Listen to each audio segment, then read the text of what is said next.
The title of this one is I just found out my wife has been cheating on me with multiple partners for the past 2 years. Slightly different background today. I'm on the boat and I'm solo, which doesn't normally happen, so I thought I'd take this opportunity to respond to this sponsored request a customer just sent. I'll just read it to you and provide my feedback. It's a little bit crazy, so just stick around for this one. It's a little bit nuts. Anyway, I'm in shock, need some advice right now. He's 40, wife is 37, been married for 10 years, celebrated their anniversary, have 2 wonderful kids together. Since the beginning of the year, things have been off between us. Usually the first sign something's going sideways in the marriage. She's been acting strangely since the beginning of the year, irritable, avoiding me, and we haven't been intimate much. That's a very strong sign that she's with somebody else. Some days she's happy, other days she's fully irritated. Sometimes she's a great mother to our kids.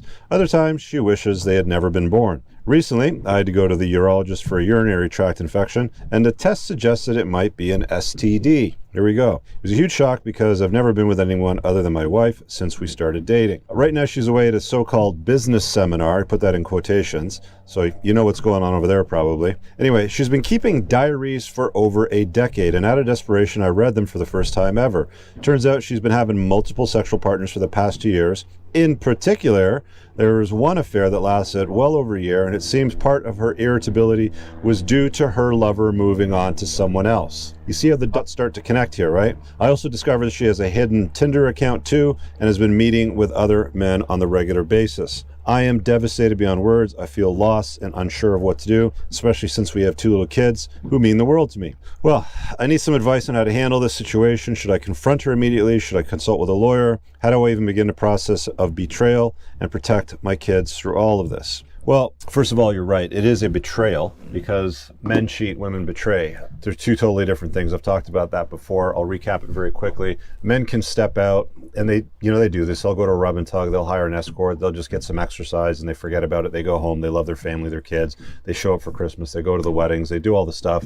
Women, on the other hand, they create this complicated web of deception, lies, gaslighting, all that sort of stuff. And when it's discovered, it's often very, very traumatic for all guys. They usually don't see it coming. Women are very, very good at hiding betrayal. They're very, very good at deceiving, far better than men, because the costs have always been higher. You know, for women, the notion of slut shaming has been around for a while, and the last thing they want to be known as is a village bicycle, or to the town, or to the others that are within close proximity as being promiscuous and untrustworthy sort of thing, which is why they're so adamant about hiding promiscuity from their husbands and boyfriends. Now, she's got kids. They're married. They've been married for 10 years. Doesn't say the age of the kids, but they're young. My advice in a situation like this, with the level of betrayal, because it's deep, it's beyond just a one-time thing. It's beyond just, the one lover who apparently moved on from her that she was dismayed by. She's done it over and over again.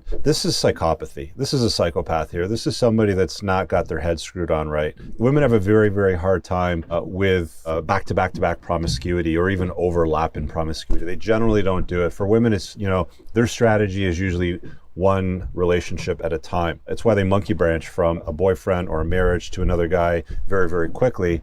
But there's usually very little, if no overlap whatsoever, when they move on. So just understand the significant and strong differences between when men step out and when women betray. Again, they're very different. There's always telltale signs. Most guys don't realize them. It's funny because women are very perceptive when something might be even remotely up. They'll pick up on it. Whereas guys, you can almost rub it in their face. They'll be like, wife's lost a lot of weight. She's looking good. She's been going out like every Thursday night with her friends from work. She's got this personal trainer, this really good looking guy who's helping her out. But I really don't understand why, our marriage isn't really kind of there, and why she's not that intimate anymore, and she's kind of distant from me. It just doesn't make a lot of sense. And it's like, you just want to slap these guys because they don't see it until it slaps them when you read her journal. By the way, if you want to find out what a gal's been up to, if you have suspicions that she's up to no good, your best bet,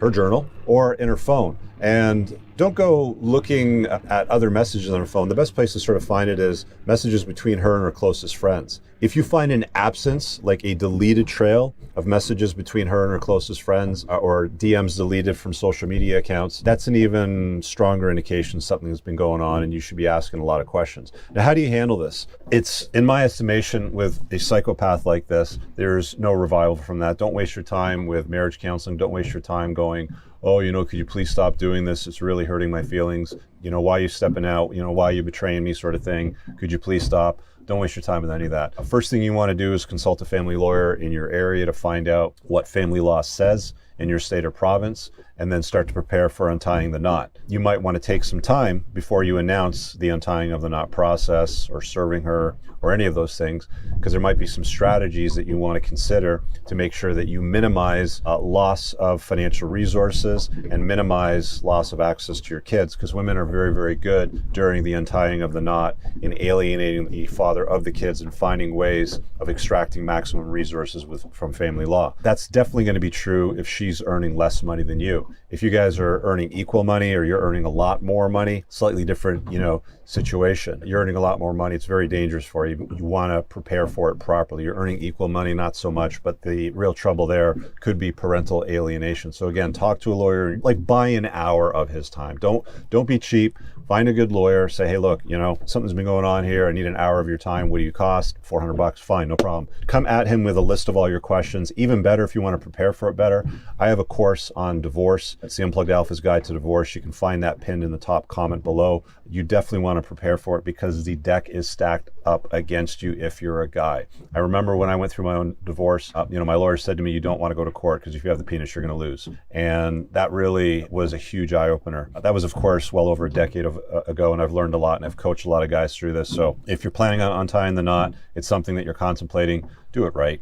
Do it with some intention and make sure you minimize risk exposure and all the problems that are associated, because there's a lot of stuff that goes on, a lot of stuff. Anyway, check out the divorce course. It's not expensive. It's pinned below. It'll definitely help you out. All right, guys, I really hope that you enjoyed that clip. If you want to check out the full-length podcast episode, you can find that right over here. Also, make sure you visit my website over here where you'll find my supplements, the opportunity to book me privately one-on-one for coaching, and most importantly, my new School of Unplugging, which you'll find on the courses tab. Newer to the channel, hit subscribe.